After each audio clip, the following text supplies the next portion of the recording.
Saudara, kasus Anas Urbaningrum dinilai pengamat politik akan membuat elektabilitas Partai Demokrat semakin terpuruk. Namun juru bicara Demokrat Ruhut Sitompul tetap yakin Demokrat tetap bisa bicara di pemilu 2014 mendatang. Kepala dan katakan tidak. Iklan anti korupsi ini menjadi salah satu cara Partai Demokrat untuk meraih simpati pemilih pada pemilu tahun 2009 lalu. Edi Baskoro Yudhoyono alias Ibas, Anas Urbaningrum, Angelina Sondakh, dan Andi Malarangeng menjadi model iklan dalam kampanye ini. katakan tidak pada korupsi.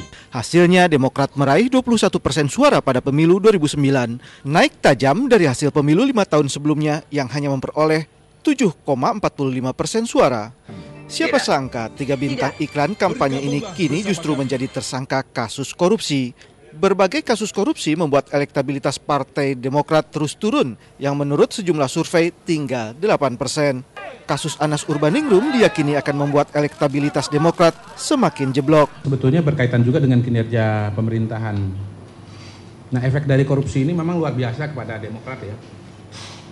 Karena memang yang kena itu tokoh-tokoh ininya, tokoh-tokoh intinya. Namun, politisi Partai Demokrat Ruhut Sitompul tetap yakin Demokrat akan tetap bisa bicara banyak pada pemilu 2014 mendatang. Pak Hudori, ini selalu kan begini.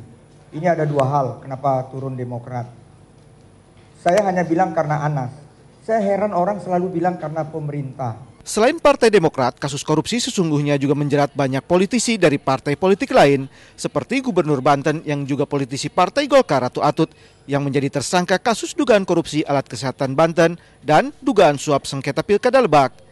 Presiden Partai Keadilan Sejahtera Lutfi Hasan Ishak ditangkap dalam kasus suap impor daging sapi dan sudah divonis 16 tahun penjara.